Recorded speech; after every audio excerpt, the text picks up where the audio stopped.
All right, good evening. Good to be with you once more. Not a lot of people in person, as there's quite a few who are dealing with cold or sickness, that kind of thing. And some aspects, we'll say they're dealing with man colds if you're a man. But if you're a woman and you got the exact same thing and stay home, it's not called a woman cold. So I don't know what to do about that. That's just the way it is. But anyway, it's good to be with you. We're going to be sharing tonight. We're going to be picking up where we left off last week in our series here. Our series is entitled Unlocking Daniel. Now, again, I only put that in there just to sound more interesting than I really am, kind of thing. The reason I say that is because I'm not really teaching anything that's secret. I'm not teaching anything going, hey, this is something you've never heard before. Nobody else has ever taught it. No. I get a little more leery anytime somebody says, hey, you've never heard this before. And as soon as they do, I'm like, either I have heard it before and it was declared heresy, or I'm about to hear something completely off the wall and it's heresy.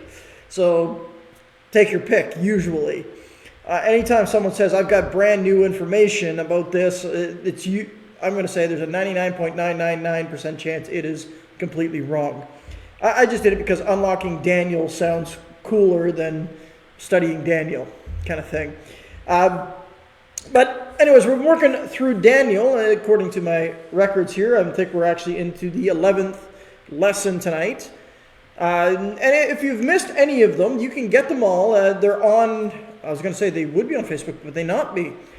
Where we're streaming here because they're removing anything that's over 30 days now, they're removing.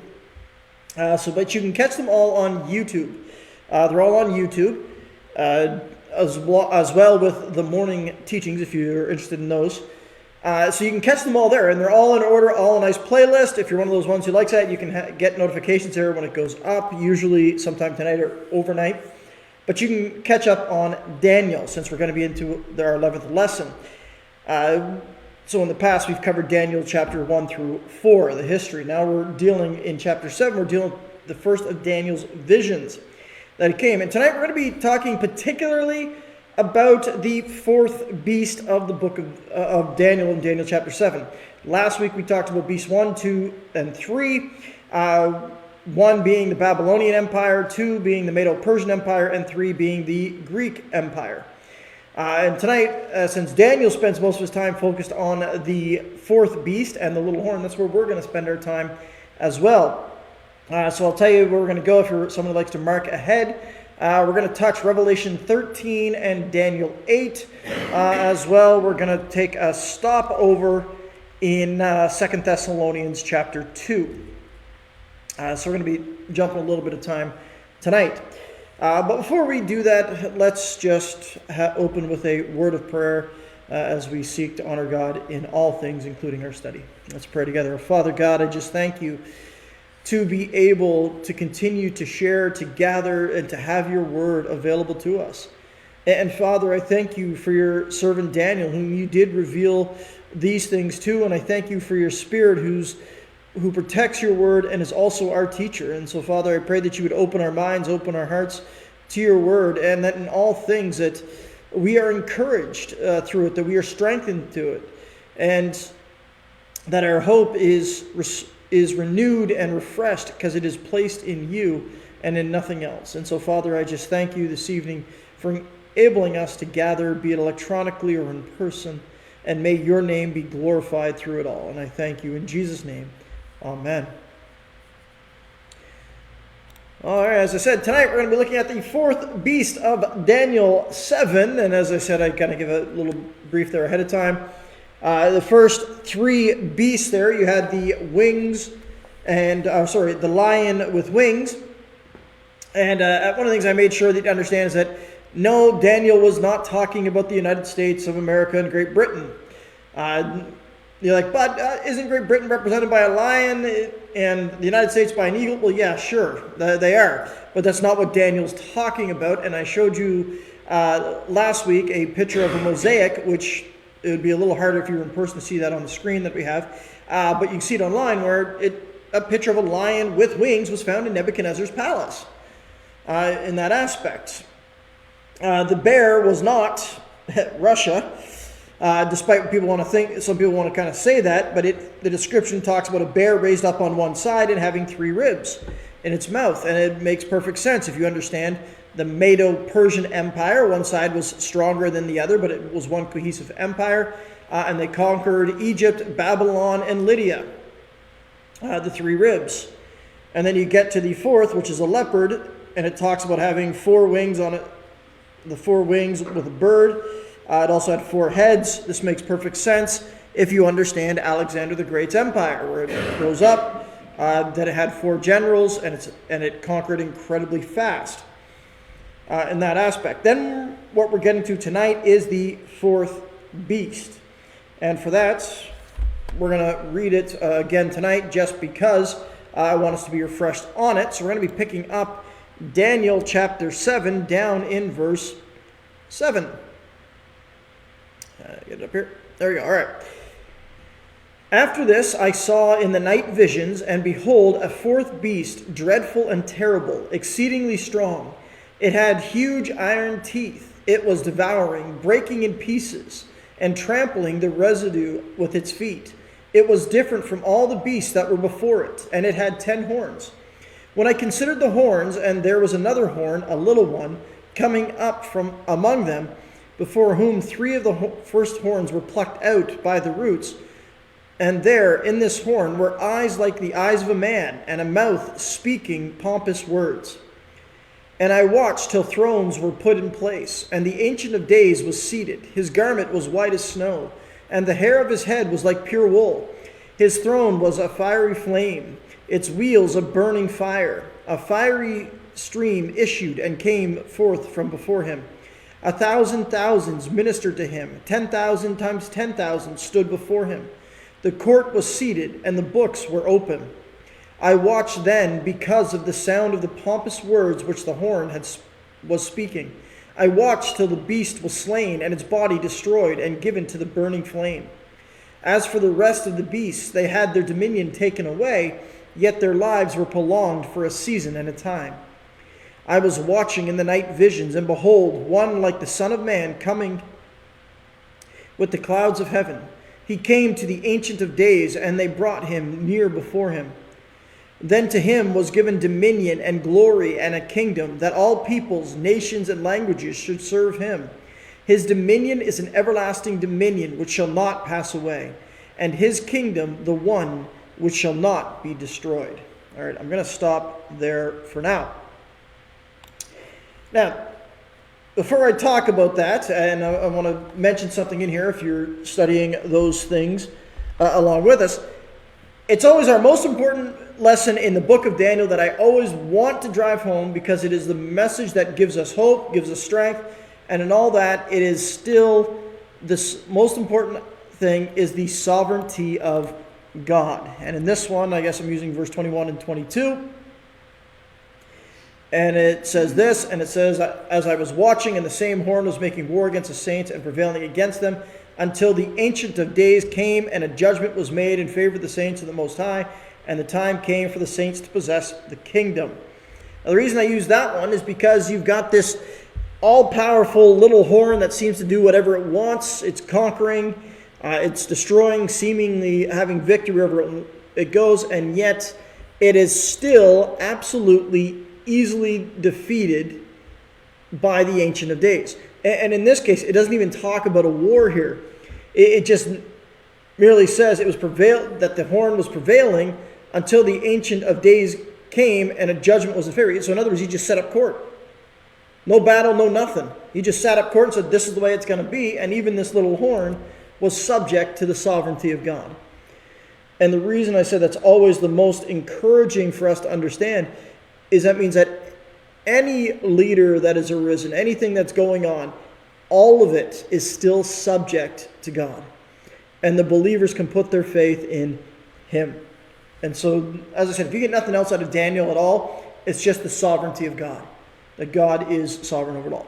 Now, a note here in you're studying this vision of Daniel. There's a phrase that appears 3 times in the vision, or in Daniel's vision. It happens in verse 2, it happens in verse 7, and it happens again in verse 13. The same phrase happens. So that's verse 2, 7, and 13. Verse 2 says, Daniel spoke, saying, I saw in my visions by night, and behold. I saw in my visions by night, and behold. Verse 7. After this, I saw in the night visions, and behold. Again, verse 13. I was watching in the night visions, and behold.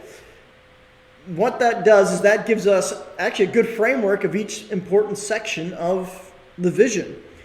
So when the division here that we kind of ended up with, for us it was almost by chance. Just we happened to run out of time last week at that point.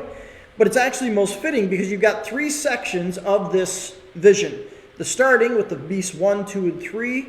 And then you've got this second section with this, which what we're going to look at tonight, this fourth beast. And then you've got the third vision, which is not just about the Ancient of Days and his judgment, but rather about this Son of Man who's coming. So that's kind of the focus.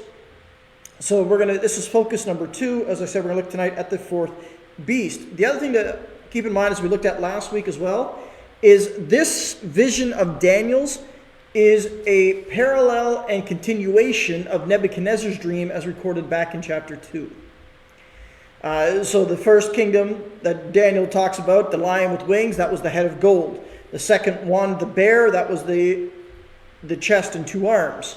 So the third, which is there, is the leopard. And so now we're going to be talking about the fourth one. Now, this fourth beast represents the bottom half of the statue, the bronze mixed with clay, as well as the 10 toes. Here, though, we've got a beast with 10 horns. And we're going to talk about those 10 horns because we're going to unpack those a little bit. But the fourth beast, understand this, there's something odd about this. Daniel doesn't describe the beast. Think about it. The first one, it's a lion with wings. Second one, it's a bear. Third one, it's a leopard. This fourth one, I don't know. He's just like, it's a beast like none other. He just calls him beast. Dreadful and terrible and exceedingly strong. That's all he calls him. And that kind of makes sense here because we're going to come back to this. But Revelation 13, as I said, I'm going to be visiting here a bit. And just look at, here's the description. And then I stood on the sand of the sea, and I saw a beast rising up out of the sea, having 7 heads and 10 horns, and on his horns 10 crowns, and on his head a blasphemous name. Now here's the description. Now the beast which I saw was like a leopard. His feet were like the feet of a bear, his mouth like the mouth of a lion, and the dragon gave his power, his throne, and great authority. So it gives this kind of mishmash of the beast here. So he's got part leopard, part bear, part lion, and then the rest of it is something else. So we can't even describe it, even in Revelation. It's like this is just this beast that is there, that is unknowable, and ultimately.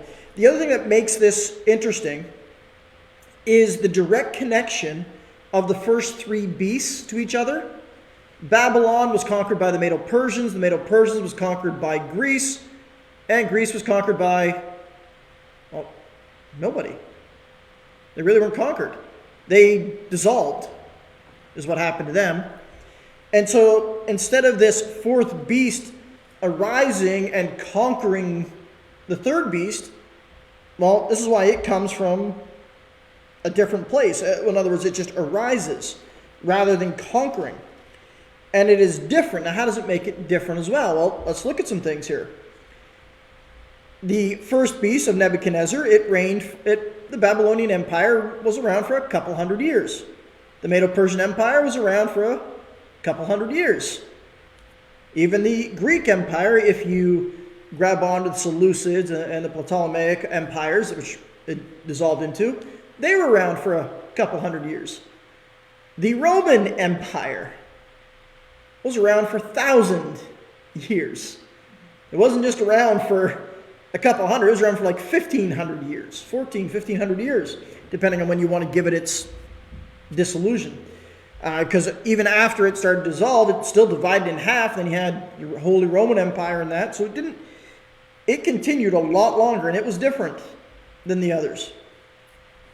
And so obviously I'm going to hold that the fourth beast here is a version of it's the Roman Empire. And so it becomes the beast here of iron and clay. Now, here in Daniel, it doesn't say that it has clay, but notice it does have the teeth of iron. But if you, again, as I said, you don't separate this from Daniel chapter 2. In Daniel chapter 2, the last of the vision, it talks about its legs of iron, its feet partly of iron and partly of clay. So the fourth empire there, the iron and clay, is the Roman Empire. And that makes sense, even if you understand the way the Roman Empire functioned, is that half the time it was a republic, half the time it was by emperor, sometimes it was emperor and republic. Just the way it kind of worked. And so you've got this empire, which it's Rome. And the way it conquered, Rome conquered everything. It didn't miss anything out really of the known world for a time. It conquered it, it destroyed it, and then that was the end of it. Now, this is where, if you've studied people who would classify themselves as experts in, we'll say, eschatology and end times events, they'll talk about a revived Roman Empire kind of thing. And there's a reason that they do this, is because if you look in both cases, the feet of Daniel chapter 2, Nebuchadnezzar's dream, it has the toes. And when it talks about the destruction of that empire, ultimately, it says that, just going to make sure I get it here. Okay. As you saw iron mixed with clay, then they mingled. It's like, and in the days of, okay, and as you saw iron mixed with clay, this is chapter 2, verse 43. You saw iron mixed with clay, with ceramic clay. They will mingle with the seed of men, but they will not adhere to one another, just as iron does not mix with clay. And in the days of these kings, now there's something to note there. This is Daniel talking. He's referring to the toes, and notice he says these kings. That's going to be an important detail in a second. God of heaven will set up a kingdom which shall never be destroyed, and the kingdom shall not be left to other people. It shall break to pieces and consume all these kingdoms, and it shall stand forever. The other thing about that, if you go back and you look, so I gave you the explanation, go back when Daniel talks about the dream here. Yeah, the feet, okay? I just need the feet where the rock that is cut out, it strikes the toes of the statue, not the legs. Now the reason that that's important is because it makes a separate, a separation between the toes and the feet themselves, kind of thing. And because of that, it's showing you that although it seems to derive from the previous empire, it is different. And so here's what you're getting as well. So you've got this Rome that is developed. Now, truthfully, in Daniel's vision, he's not even concerned with the beast itself. Daniel's concerned with the horns. That's what catches his attention. Now, why do I say that? Because when Daniel runs into the problem, he really wants to focus on the horns. And so that's where we're going to focus here a little bit, the 10 horns. The question that comes up, now this is where you run into artist renditions, including Revelation 13 and Daniel 7. What do these horns look like? Is it 10 different horns, or is it a set of antlers and you got a nice 10-point buck kind of thing? In other words, I'm not saying this is a buck, but I'm talking about you got antlers on each side and you got 10 points on it. Now, the reason that that's significant is because when you're trying to understand the events that Daniel is describing, there are some who, if they can't get away from the fact that The bear represents the Medo-Persians, because you remember from last week I talked about how some want to separate it so that the lion is Babylon, the bear is Media, the leopard is Persia, and then this fourth beast is Alexander. The reason they want to do that is because they don't want prophecy to be held, kind of thing. But if they can't get away from that, and they go, okay, no, we'll accept that this is Rome, but then they try to say, well, this was Daniel trying to lay out the next successive 10 kings, kind of thing. These are 10 kings that would come and reign, kind of thing. Except you run into a problem. Rome had more than 10.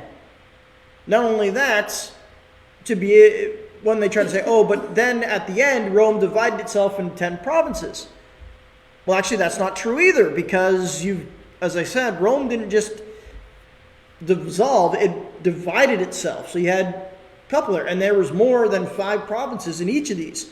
So it doesn't really work. This was also a problem when, and this is the problem when you try to read contemporary stuff into biblical prophecy. When the United Nations, not the United Nations, well, the United Nations too, and then the European Union, and pretty much any organization, what's the new one? BRICS, I think is the newest one, where they're trying to say when it hits 10 members, they're like, oh, see, that's going to be it. And then what happened to the United Nations? It ballooned past 10. Then the European Union, it went past 10. I'm not sure what BRICS is currently at. You'd have to look that one up. But they're always trying to, it's like, oh, see, these 10 kingdoms, 10 kingdoms. I'm going to tell you something about when it comes to these types of biblical prophecies, because of the nature of it, when it happens, you'll know what it is. In other words, there's no sense going, oh, this is going to fulfill it, or that's going to fulfill it. You can you're doing guesswork, but it's not going to help.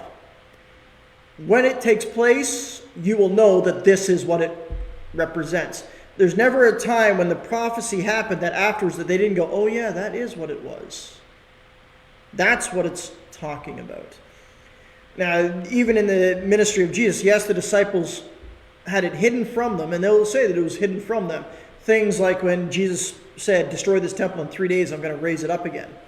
The disciples were confused, thinking, hey, he's talking about the building. But even John writes in his own notes going, afterwards we understood that he was talking about himself.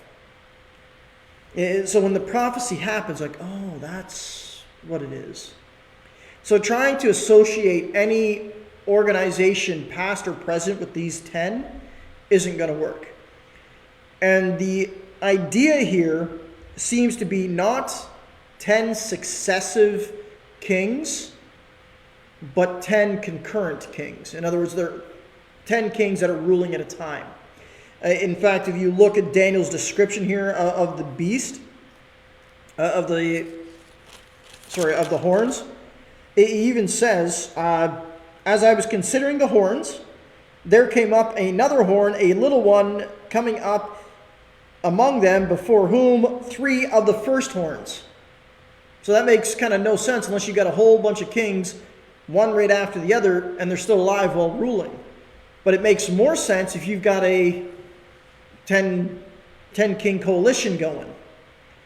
And this is perfectly possible. In fact, it is interesting. If you study things about the United Nations and that, when they've looked at governancing things, they do divide the world up into 10 sections, just because it's easier to manage. Now, I'm not saying that that's what this is. I'm just saying that's things that take place. So it looks like this revived empire, it's going to have similar characteristics to the Roman Empire. That doesn't mean it's going to be ruled from Rome. It just means that it'll have the same thing, like iron teeth. It's going to trample. It's going to devour into pieces. It's going to be all-encompassing. And it seems that over it are going to be 10 rulers, for the most part, who for functions will function as kings. And then amongst them, there will be one who will rise up and conquer. who's going to take out 3 and become the most prominent of them. And so the question that we're going to have to ask here, and we're going to unpack here again, is who is the little horn? Who's this little horn that shows up? It says, I was considering the horns, and there was among a horn a little one coming up. And in fact, even if you look, it says the reason that this is a person and not a nation, is because in the description, it talks about the little horn being given eyes like a man and speaking and a mouth. So this isn't just an empire. This isn't just a territory. Now, oftentimes kings can represent territories, but it's talking about a person who is a ruler. So the question comes, who is it? I don't know why I have Daniel 7:4 there. That shouldn't be Daniel 7:4. It's not even Daniel 8:4. I must have missed a button somewhere. Yeah, it's 7:8. I'm just seeing that now. I realize that. And so the question is this, Lord, and there's been debates through history. Who is this? So some contenders. You've got Antiochus IV. If you're not familiar with him, he arose during the Greek Empire. Antiochus IV is one who went into, he conquered Jerusalem, went into the temple, sacrificed a pig on the altar, and desecrated the temple. So he's been nominated as, he's a little horn because he did this boastful thing. Emperor Titus is another one. So for Antiochus, you're looking at the Maccabean Wars, 1st century BC. So is Daniel talking about that? Emperor Titus, 70 AD. He's another one. He went into the temple, and depending on who you read in the histories, he either defiled the temple, just destroyed it, that kind of thing. We're talking stuff that I can't actually, I'll say, repeat without keeping it PG, that is recorded of him doing in the temple. Does he represent this little horn because he did this blasphemous thing? Or is it somebody else? Now, the reason that many like to grab on to Antiochus IV, Antiochus Epiphanes, is because they want to hold that Daniel was written during the time of the Maccabees, and this is all prophecy written after the fact. In other words, what they did, this would be pretty much kind of what happens today with so-called prophets. Particularly, they'll say, oh, they had a prophecy of this, and then they write it, and they say, well, see, he prophesied that this event took place. And it's always after the fact kind of thing. Or they stick in details, neglect details. And so, if that's the case, and Daniel's doing this, well, there's a problem. Because it clearly says here that the little horn was destroyed by the Ancient of Days, and his kingdom was set up. Well, Antiochus, yeah, he died, but the next empire was Rome. You got a problem there. When it comes to Emperor Titus, you run into the same problem. But one of the reasons they'd like to say that this is Antiochus IV is because they make a mistake of combining chapter 7 of Daniel with chapter 8 of Daniel. And the reason, this is why I said we're going to jump over to chapter 8 here just for a second. We'll come back to it in a week or two, a couple of weeks. But, so Daniel gets a second vision here. And let me read a little bit here. In the 3rd year of the reign of King Belshazzar, a vision appeared to me, Daniel, after the one that appeared to me the first time. Then it says, I saw in the vision, and it so happened while I was looking that I was in Shushan, the citadel, which is in the province of Elam, and I saw in the vision that I was by the river Ulai. Then I lifted my eyes and saw there, standing beside the river, was a ram, which had 2 horns. And the 2 horns were high, but one was higher than the other, and the higher one came up last. What does that sound like? The bear. It's exactly the bear. This is the Medo-Persian Empire. It had 2 horns, one horn was bigger, and the bigger horn came up. Media was around before the Persians, but the Persians in the alliance became the more powerful. And I saw the ram pushing westward, northward, southward, so that no animal could withstand him, nor was there any that could deliver from his hand. But he did according to his will and became great. And then as I was considering, suddenly a male goat came from the west, across the surface of the whole earth without touching the ground. And the goat had a notable horn between his eyes. Then he came to the ram that had two horns, which I had seen standing beside the river, and ran at him with furious power. And I saw him come confronting the ram. He was moved with rage against him and attacked the ram and broke his two horns. There was no power in the ram to withstand him, but he cast him down to the ground and trampled him. And there was no one that could deliver the ram from his hand. Therefore the male goat grew very great. But when he became strong, the large horn was broken off, and in place of it were four notable ones came upward toward the four winds of heaven. And out of one of them came a little horn which grew exceedingly great toward the south, toward the east, and toward the glorious land. And it grew up to the host of heavens, and it cast down some of the hosts and some of the stars to the ground and trampled them. He even exalted himself as high as the prince of the host, and by him the daily sacrifices were taken away, and placed on his and the place of his sanctuary was cast down. Because of transgression, an army was given over to the horn to oppose the daily sacrifice, and he cast truth down to the ground. He did all this and prospered. So, you look, what do you got in common? A little horn that arises, and what does he do? He defiles, raises himself up. They're like, so see, it's the same thing. Well, let's point out some differences here. In Daniel 7, the little horn comes from where? It comes from this 10-horned beast, not a 2-horned beast. It doesn't come from a ram, it comes from the beast. Second, it displaced 3 kings, or 3 horns. In Daniel 8, it didn't replace or take out, it just rose up. If you look at it, the male grew very strong, horns were broken off, 4 notable ones, and out of one of them came a little horn. In other words, it's like a horn grew on a horn. So it didn't displace any, it grew up thanks to the power of one. Second, this little horn it's doing its work, but it goes towards the glorious land, obviously towards Jerusalem and Israel. And this one, it doesn't talk about that at all. And so even when you compare the two beasts, you compare this horn, when you look at it, it says it conquered the first beast. Second, it came from the west, which is where Greece would be, and across the whole earth without touching the ground. Why would a goat not touch the ground? Because it's moving like it has wings, just that swiftly.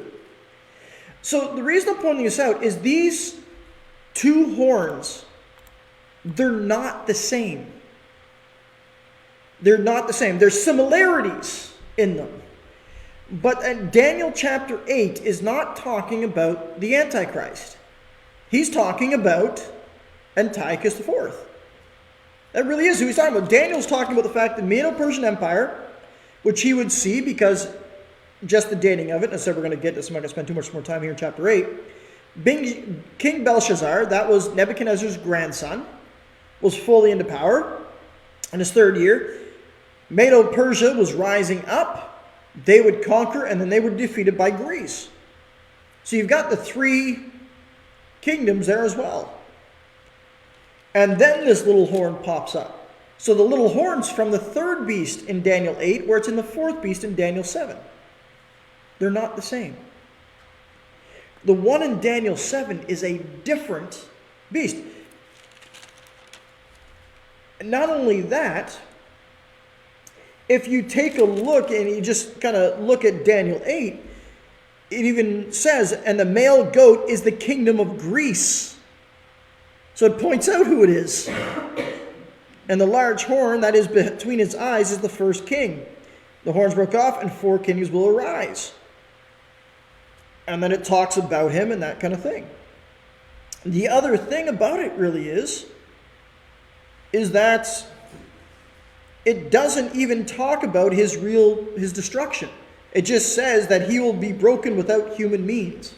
That's it. That just means he's not going to fall in battle. Where in the second one, in Daniel 7, it talks about his fate. It talks about that the beast is going to be destroyed and he's swept up into the fire of judgment. It's a different picture in its entirety. So Daniel 7 is Greece? No, Daniel 8 is Greece. Daniel 7 is a offshoot of Rome, if you want, of the Roman Empire. And I said we'll get back to it, but I'm just comparing the two horns. First, where they're coming from. One is coming from the fourth beast. Daniel 8 is from the third beast. Daniel 7, he disposes three kings and seems to take over their dominion. Daniel 8, he doesn't. He rises up with the leader, kind of thing. And even their final fate seems to be different, although they have things in common. And that's pretty common for that to happen, that things repeat themselves in some aspect, where you have Antiochus IV, and you've got Emperor Titus, and you've had others who try to claim that title. But this horn here is not Antiochus, it's not Titus. It is one who is going to come, and he's going to, in essence, take his place. Now, and rule, how do I know that? Well, there is description of this in Daniel here.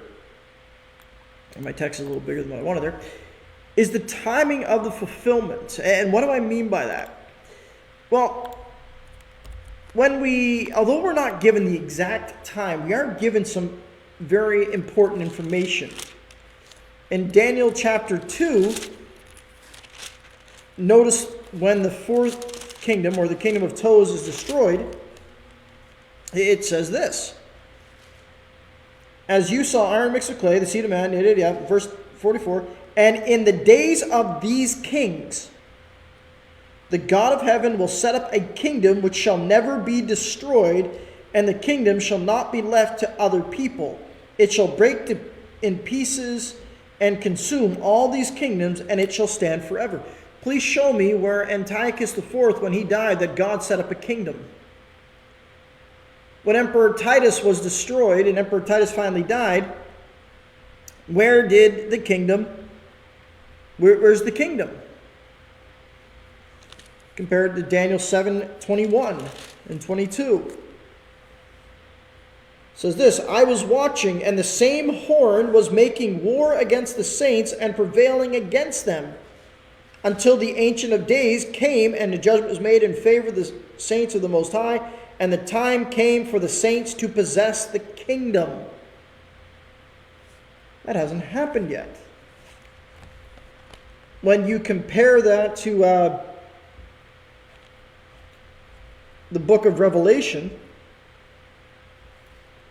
you can see if I can get the right spot here, and just compare some of these things that it talks about. So again, Revelation 13. So, and I saw one of its heads as it had been mortally wounded, and his deadly wound was healed, and all the world marveled and followed the beast. So they worshipped the dragon who gave authority to the beast, and they worshipped the beast, saying, who is like the beast? Who is able to make war with him? And he was given a mouth speaking great things and blasphemies. And he was given authority to continue for 42 months. Then he opened his mouth in blasphemy against God, to blaspheme his name, his tabernacle, and those who dwell in heaven. It was granted to him to make war with the saints and to overcome them. And authority was given to him over every tribe, tongue, and nation. All who dwell on the earth will worship him, and whose names are not written in the book of the life of the Lamb slain from the foundation of the world. Notice that it says that he was given power to make war with the saints and to overcome them. You compare that to Daniel chapter 7, verse 21. I was watching, and the same horn was making war against the saints and prevailing against them. It's the same thing. Now you can try to say that John was just copying Daniel, but it's not going to work, because the details are similar, but they're different. In other words, God was revealing. The other thing to understand about Daniel, and I'm just jumping right here to the very end of Daniel, kind of thing, is that God tells Daniel at the end, and he said, "Go your way, Daniel, for the words are closed up and sealed till the time of the end." In other words, what Daniel's writing about was not to be completely understood yet. John, being shown by Jesus himself, is being shown what will take place. See, you've got this matching, this war that is done. And in that situation, I'm going to borrow from Revelation 13, it says, "If anyone has an ear, let him hear. He who leads into captivity shall go into captivity. He who kills with the sword must be killed with the sword. Here is the patience and faith of the saints." What is? The fact that they're trusting in Christ. That they're looking at it. And why? Well, this is where Daniel 7 comes in. He will continue to make war. The horn will make war against the saints and prevail against them for how long? Until the Ancient of Days comes and makes a judgment in favor of the saints. In other words, to the end. But this whole setup that Daniel is talking about, these 10 kings that are rising up, 3 that fall, the most prevalent one that's doing all these blasphemous things, this is something that's set at the end. So in other words, Daniel here, he's given a vision of what's going to take place for the next successive kingdoms, but he's also given a view of what is at the end. He's given a deeper explanation of Nebuchadnezzar's dream, the 10 toes.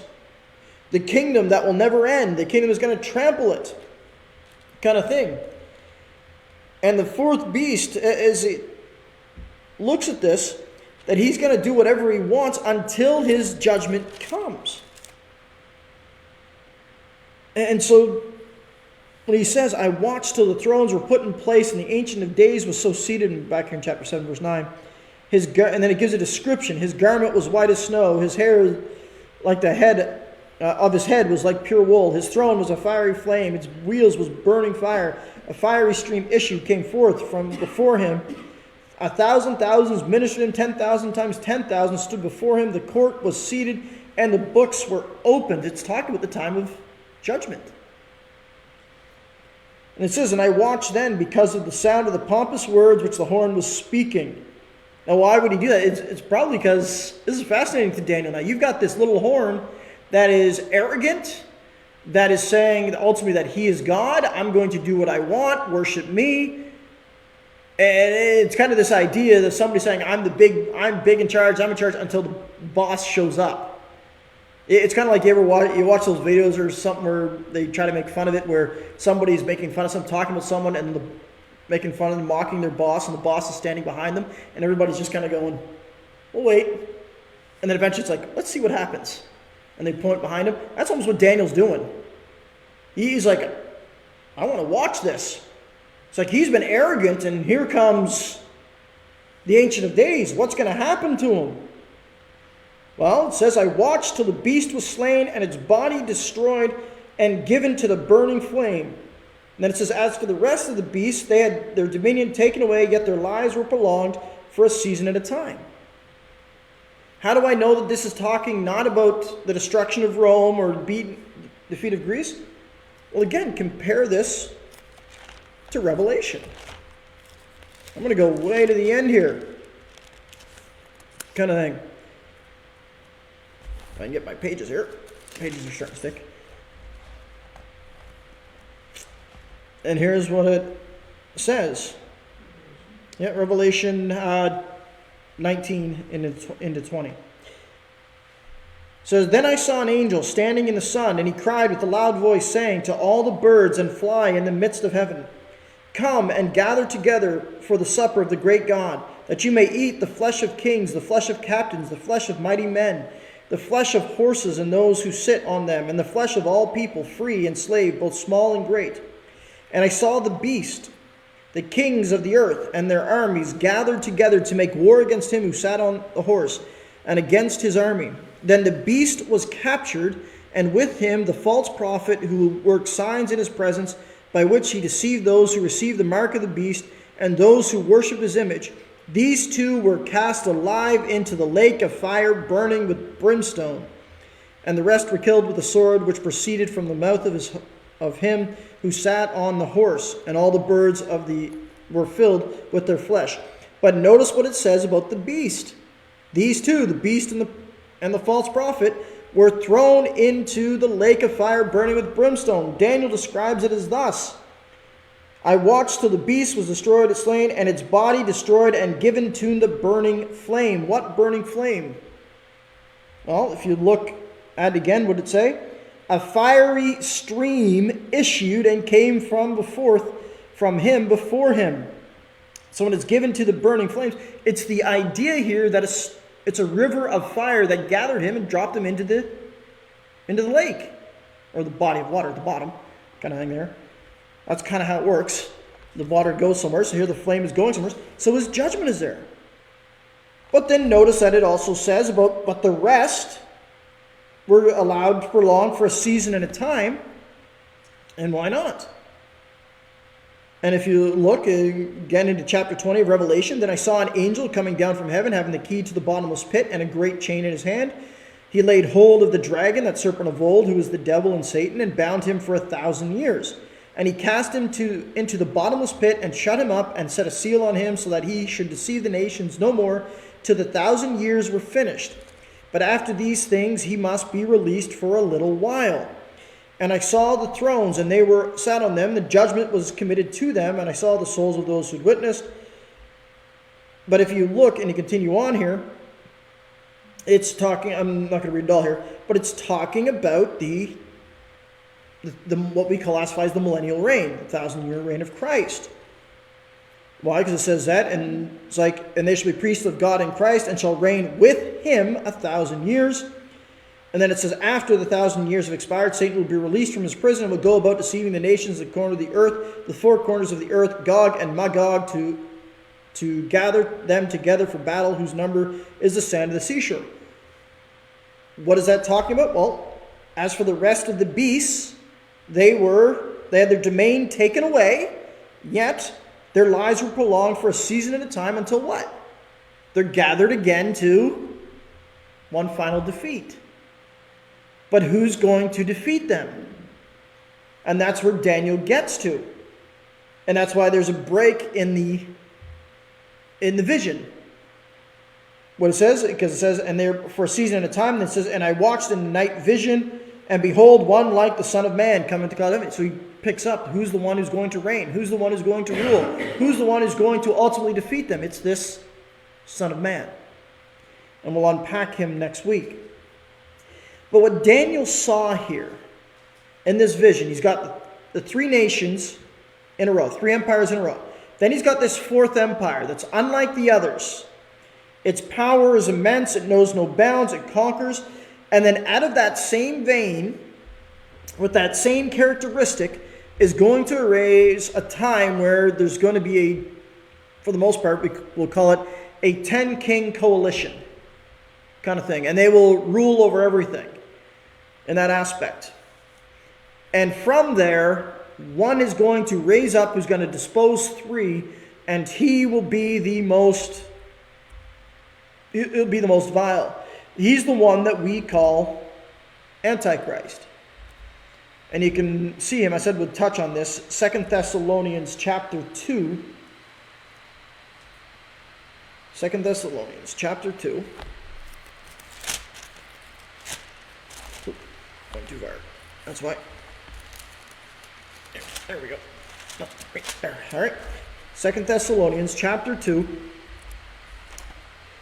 starting at verse 3. He says, let no one deceive you by any means, for that day will not come unless the falling away comes first, and the man of sin is revealed, the son of perdition, who opposes and exalts himself above all that is called God or that is worshipped, so that he sits as God in the temple of God, showing himself that he is God. Now, why can't this be Antiochus? Because Paul lived long after Antiochus. And Titus doesn't quite fit the description. It says, do you not remember that when I was still with you, I told you these things, and now you know what is restraining, that he may be revealed in his own time. For the mystery of lawlessness is already at work. Only he who now restrains will do so until he is taken out of the way. And then the lawless one will be revealed, with whom the Lord will consume with the breath of his mouth and destroy with the brightness of his coming.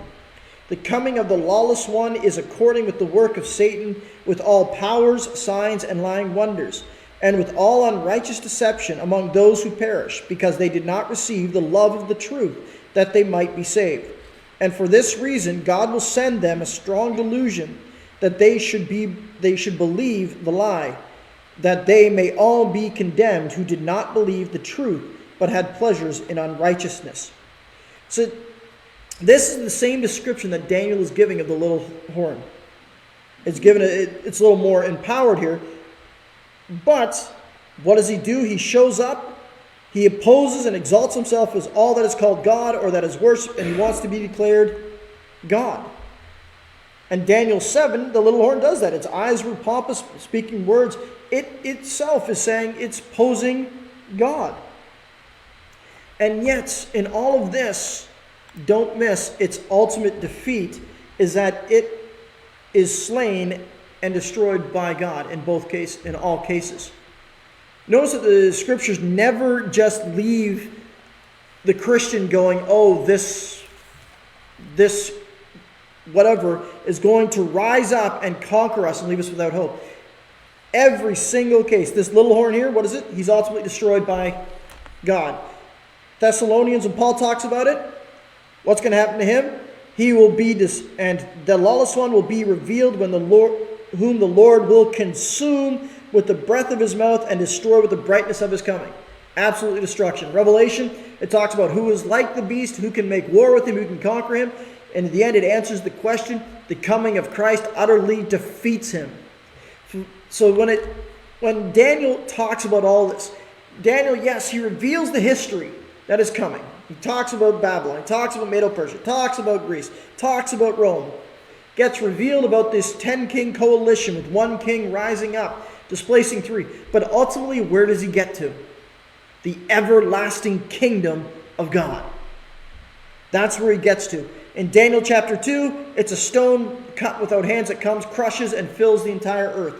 Here, what does it talk about? It talks about a kingdom that is going to rise up and come. Now, where Daniel is going to pick up is what is the most important that he wants to get to, that really separates it from Nebuchadnezzar's vision, rather than just perspective, is Nebuchadnezzar was never shown who's going to rule over this kingdom. Daniel is. And the third section of Daniel's vision, which we'll look at next week, is the one who's going to come, and who is this Son of Man. Is he just a man? Is he somebody who's just after David, or is there more than that? Is he just one who's going to come and sit on a throne for a little while?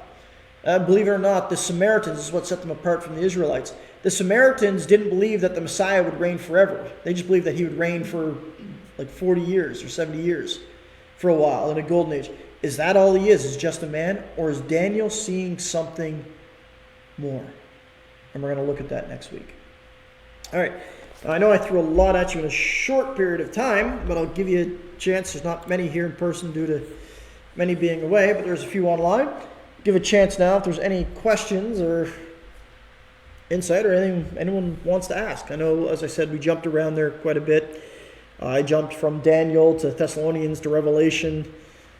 So the destruction, the river of fire? Yep. That's where again? That's in Daniel 7. He reveals that. And Revelations, right? Yeah, Revelation, it talks he's thrown into the lake of fire. Okay, where's the river of fire? I want to see that. River of fire here. In Daniel 7, okay. A fiery stream issued and came forth from before him. Which verse? Verse 10.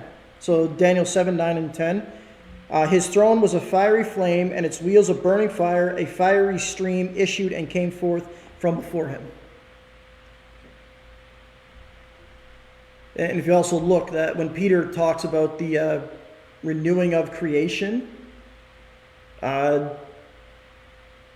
he talks about the fact that the elements will melt in great heat. So it's like a purging. Now there is a question online. The online question says, do you think that Daniel and John understood the meat of their far future prophecies? Daniel, I'm going to say no. Daniel, he's searching for it, but I think he's what Peter talks about in 1 Peter. There, where give me a second, I'll give you Peter's reference here. Where Peter says, of this salvation the prophets have inquired and searched carefully, who prophesied of the grace that would come to you. I think Daniel's like that, where he gets the vision, but he wants to understand it more. And you can see that even at the end of Daniel, where he's still searching, and yet he's told, Daniel, seal it up. It's not for you at the time. Now, John, in his case, I think John is definitely not looking so far off as Daniel was, particularly because it ends and starts with the same thing in Revelation. Revelation chapter 1, I think it's verse 8, around there, and Revelation 22, they both say the time is near, kind of thing. So like the end of Revelation is, surely I am coming quickly. So John has an expectation of more soon than Daniel has, because Daniel's told to seal this up till the time of the end, if you look at the finality of it. Sorry, it's Revelation 1:3. Blessed is he who reads and those who hear the words of this prophecy and who keeps those things which are written in it, for the time is near. So I think John had the expectation where Daniel knew that as much as he wanted, that it was for a time after him.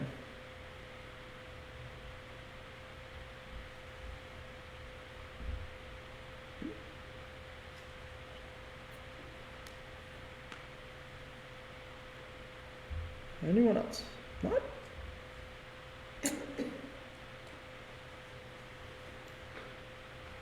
All right. If not, all right, we'll stop there for this evening. And as I said, next week we're going to pick up with the third portion of Daniel's vision, where he talks about the Son of Man. And the Son of Man is this one who's going to come and he's going to rule forever. And then we'll touch on Daniel's vision interpreted. I've been using that without really reading it, kind of thing. In other words, I'm not making up the interpretation as I go. I'm looked ahead, and we'll see how it's described, kind of thing. So, with that, as always, I hope to see many of you next week, and I hope many are feeling better. Coming up this week is a pretty standard week in our schedule of things as we plan things out. So Tuesday night Kids Club, ages 3 to 10. Come on out, 6:30 to 7:30. Wednesday night, keep in mind Wednesday group this week. It is the first Wednesday of the month, which would make your potluck. So you start at 6 o'clock this week, not 7. Keep that note, but your teaching time begins 7-ish. I'm guessing 7-ish, whenever you finish your potluck aspect. Thursday, small group, Bible study here in the book of John, 9:30 at the church here in the entryway. And that brings us to Friday with our youth group, ages 11 and up, grade 6 and up, 6:30 to 8 o'clock as we continue to look at what does it mean to live for Christ in today's culture by looking at issues that are relevant to the teen years, kind of thing. And then that brings us back to Sunday morning here, 10:30 at the church, as well as next Sunday evening. So until next time, as always, I pray that the Lord would bless you and watch over you. May he make your faith increase, and may you continue to trust in his sovereignty.